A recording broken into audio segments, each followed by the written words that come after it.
So I've got a question here.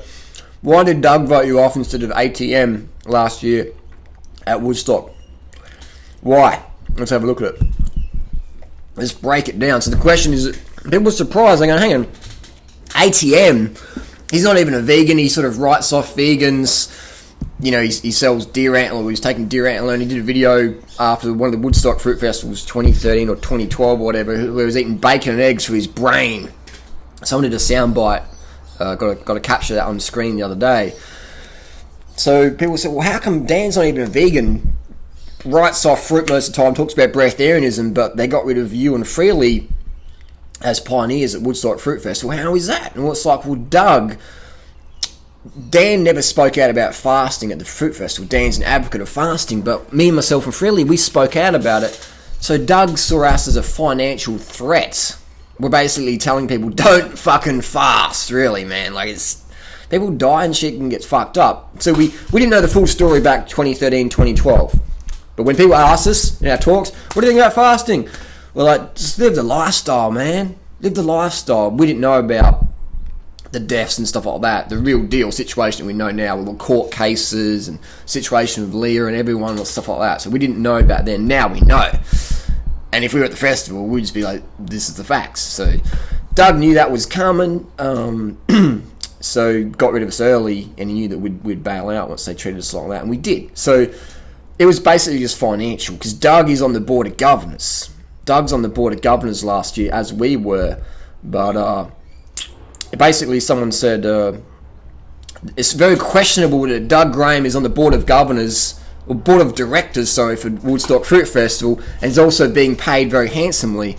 This is a huge conflict of interest. Having someone vote on paying themselves in a non-profit organisation, if that's what it is. There may be some big ethical lapses in this festival management. I agree, because Doug is getting paid so much money to be there. And he kept that pretty secret, but Mike Arnstein personally told me. Now, I've said some figures in the past. People know what they've said. I would like Mike Arnstein. I've talked to Mike in person. We get along all right. I even said, Mike, you should talk in public. You say that those figures were wrong. Well, how much was it?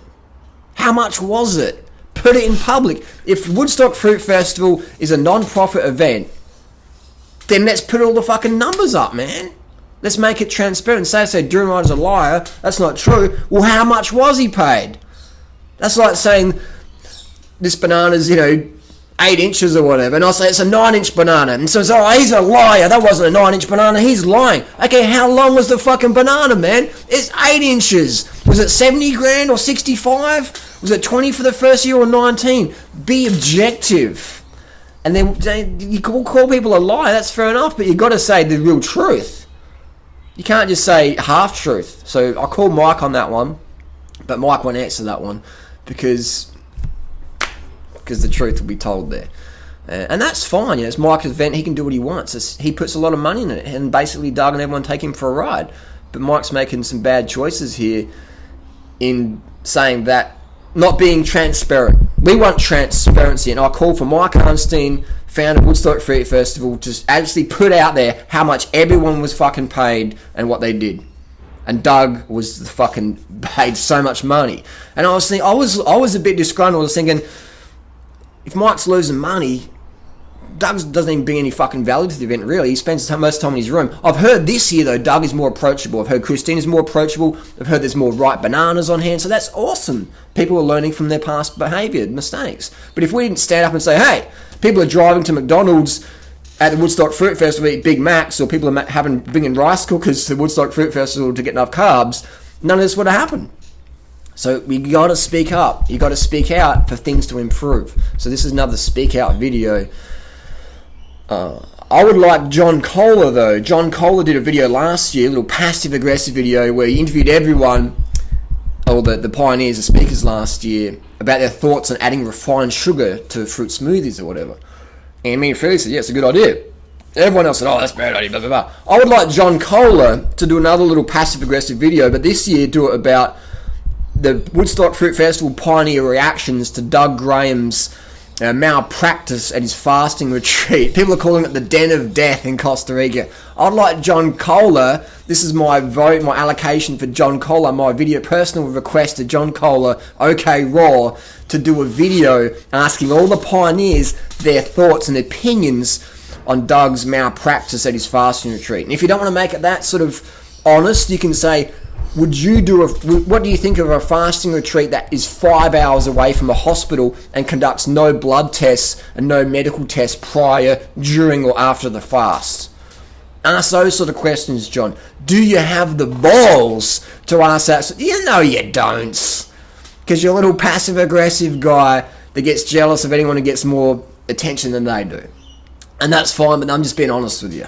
Don't pretend to be the nice guy when you're not. You're just another cutthroat business person, and any competition, you'll try and cut them down, any choice, any chance. And that's fine, that's fair enough. Doesn't make you a bad person, but at least own it. Don't pretend you're something that you're not.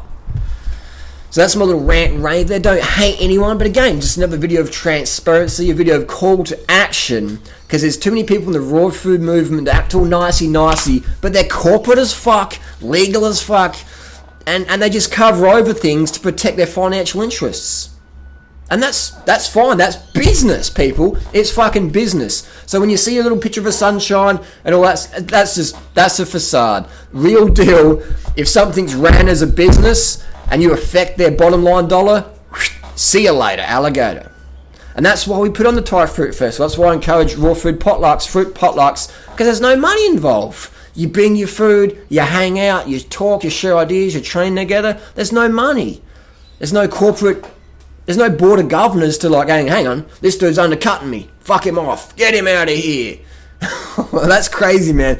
So we're trying to take the corporate level out of this movement. There's a place for corporate stuff for sure, but when it comes to events and stuff like this, we feel it becomes too professionally biased, too money driven. And when someone affects your income, you get all like snitchy and snatchy on them.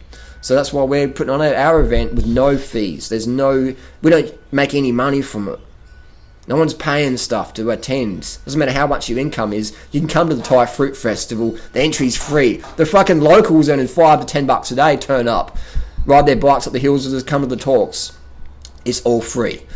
So that's my little rant and rave. Post your comments and questions down below. See you next video.